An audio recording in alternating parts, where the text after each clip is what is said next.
નમસ્કાર મિત્રો. આપણે કાલે જે એનાલિસિસ કર્યું હતું ને કે આ એક ચેનલ આવે છે અને આની અંદર જો ઓપન થશે તો ઉપર જવું હશે તો કઈ રીતના કામ કરીશું અને નીચે જવું હશે માર્કેટને તો કઈ રીતના જશે, બરોબર છે. એ જ પ્રમાણે આજે કામ કર્યું છે માર્કેટે. જો આપણે કાલે એમ કીધું હતું ને, અહીંયા આ જ લેવલ આપણે કાલે આઈડેન્ટિફાઈ કર્યું હતું. આ ચેનલની અંદર માર્કેટ ફરી રહ્યું હતું. હવે આજે માર્કેટે શું કર્યું કે આજે માર્કેટ છે ને અહીંયા ક્યાંક ઓપન થયું, માર્કેટ રેન્જમાં આવ્યું, પાછું અહીંયાથી ઉપર ગયું, સીધું ઉપર ગયું ના ગયું. આપણે શું કીધું હતું, ઉપર જવા દો, રિટેસ્ટ કરવા દો અને પછી 24,000 સુધી જ જઈ શકે છે. ઓકે, હવે 24,000 સુધી જઈ શકે છે તો આજનો હાઈ તમે જોઈ લો. આજે માર્કેટે હાઈ શું બનાવ્યો છે? 24,002, 24,002. ઓકે, હવે આ જે છે ને એ થોડું એક્સપિરિયન્સ ઉપર તમને આવડી જશે, બટ આપણે જે લેવલ આપીએ છીએ ને એના ઉપર તમે કામ કરશો તો તમે પ્રોફિટેબલ જલ્દીથી થઈ જશો. ઓકે, હવે આપણે કાલનું એનાલિસિસ કરી દઈએ કે કાલે શું થઈ શકે છે. 1 ડે ટાઈમ ફ્રેમ આપણે સેમ એનાલિસિસ કરીશું. 1 ડે ટાઈમ ફ્રેમ ઉપર આપણે જે છે ને આ ઉપર આઈડેન્ટિફાઈ કરેલો છે કે 24,000 એક રેઝિસ્ટન્સ છે.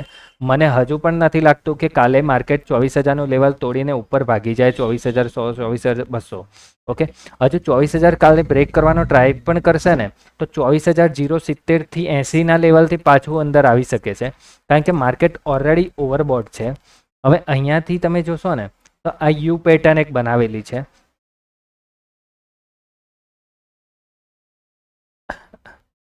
માર્કેટે એક યુ પેટર્ન બનાવી છે. હવે અહીંયાથી એને ઉપર જવું હશે ને તો અહીંયાથી એક પુલબેક લેશે, એક નાનો એવો યુ બનાવશે અને પછી એને એક સારી એવી ગ્રીન કેન્ડલ કરશે અને એને બ્રેક કરશે ને તો ઉપર માર્કેટ જઈ શકે છે. ઓકે, પણ આ કાલે તો પોસિબલ છે જ નહીં, બરોબર છે. હવે આને આપણે જોઈશું ને હવે કઈ રીતના કામ કરી શકીએ છીએ. પહેલાં આપણે રિમૂવ કરી દઈએ. હવે 1 આવરમાં આપણે જોઈશું ને તો સેમ આપણે કાલના જ લેવલ આઈડેન્ટિફાઈ કર્યા છે એ જ લેવલ અત્યારે રાખીશું. આ ટ્રેન્ડ લાઇનને અહીંયા એમને એમ રવાઈ દઈશું સપોર્ટને. કાલે આપણે વોચ કરીશું શું થાય છે આને ઉપર, બરોબર છે. આપણે સીધા આવી જઈએ 15 મિનિટમાં. 15 મિનિટ એનાલિસિસ આપણે જોઈશું ને તો આપણે અહીંયા જે જોયું છે કે મેજર જે સેલિંગ આવ્યું છે ને એક 24,000, લાસ્ટ ટાઈમ 24,000થી મેજર સેલિંગ આવ્યું છે. તો આ પોસિબલ નથી કે 24,000નું લેવલ સીધું બ્રેક કરીને ઉપર ભાગી જાય માર્કેટ. આઈધર અહીંયા ટાઈમ સ્પેન્ડ કરશે 1-2 દિવસ અને પછી પોસિબલ ખરું કે સારી એવી ગ્રીન કેન્ડલ બનાવે અને પછી એને બ્રેક કરીને માર્કેટ ઉપર જઈ શકે. અહીંયા એક સારી એવી આવી ગ્રીન કેન્ડલ બનાવે ને અને પછી એને બ્રેક કરે તો માર્કેટ ઉપર જવાની પોસિબિલિટી ખરી, પણ કાલના માટે મને હજુ પણ નથી લાગતું કે 24,000નું લેવલ બ્રેક કરીને ઉપર ભાગી જાય માર્કેટ. ઓકે, તો હવે આપણે જોઈશું માર્કેટ કાલે ક્યાં ઓપન થાય છે ને એ મહત્વનું છે. માર્કેટ ધારો કે અહીંયાથી આ જ રેન્જમાં ઓપન થશે તો અગેન થોડું ઘણું સાઇડવેઝ રેન્જમાં જ રહેશે. 23,900થી લઈને 24,000નું લેવલ, બરાબર છે. અહીંયાથી ઉપર પણ જવાનો ટ્રાય કરશે તો ઉપર એક બ્રેક કરીને બાયરને ઇન્વાઇટ કરીને પાછું આ રેન્જમાં અંદર આવી જશે. તો અહીંયા પાછું સપોર્ટ 23,900નો એક સપોર્ટ છે. અહીંયાથી જો નીચે જવું હશે ને માર્કેટને તો અહીંયાથી આપણે જોઈશું, અહીંયાથી એક સપોર્ટ લેવલ છે, અહીંયાથી બ્રેક કરશે ને તો અહીંયા એક બ્રેક કરીને નાનું એવું રિટેસ્ટ કરીને સીધું આપણે 23,800નું લેવલ જોઈ શકીએ છીએ.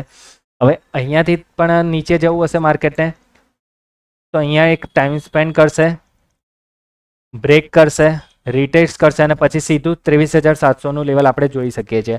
બટ મને નથી લાગતું કે કાલે આટલું મોટું ફોલ આવી શકે છે, બરાબર છે. તો આપણે અહીંયા એક આ રેન્જની અંદર માર્કેટને કાલે જોઈ શકીએ છીએ.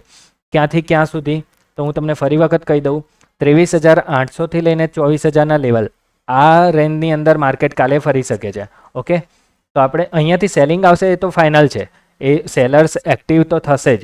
ભલે અહીંયાથી ઉપર જશે, સેલર્સને ટ્રેપ કરશે, સેલર્સને ભગાવશે અને પછી પાછા અંદર રેન્જમાં લઈને સેલર પાછા એક્ટિવ થઈ જશે. ઓકે, તો હવે જોઈએ કે કાલે માર્કેટ કઈ રીતના ઓપન થાય છે અને કઈ રીતના ઉપર આપણે કામ કરીએ છીએ. આજે હું તો ડાઉન સાઇડ માટેનો જ પ્લાન તમને આપીશ કાલે. તો અહીંયાથી કોઈ પણ એવું આ લેવલને બ્રેક કરીને ઉપર ભાગી જશે તો એના ઉપર ડાયરેક્ટ કોઈ ટ્રેડ કરતા નહીં. ઉપર જવા માટે પણ તો હું તમને એક એનાલિસિસ આપી દઉં કઈ રીતના કામ કરી શકાય છે. અહીંયાથી માર્કેટને ઉપર બ્રેક કરવા દો. 24,000નું લેવલ જે બ્રેક કરશે ને 24,000 ઉપર 50 સુધી જશે કે 30-40 સુધી જશે, પાછું એક બેક આવશે. 24,000નું લેવલ એક ટાઈમ પર સ્પેન્ડ કરીને ફરી અહીંયાથી ઉપર જશે ને આ જે માર્કેટ આ જે સ્વિંગ બનાવે ને ગમે તે લેવલ ઉપર, તો આ સ્વિંગનો બ્રેક કરશે તો ઉપર પોસિબિલિટી છે. નહીં તો પછી અહીંયાથી માર્કેટ નીચે આવશે, 24,000ના લેવલે ટચ કરશે, પાછું અહીંયાથી નીચે અહીંયા પાછું આવી જઈ શકે છે. ઓકે, તો આ રીતના આપણે પ્લાનિંગ રહેવાનો છે.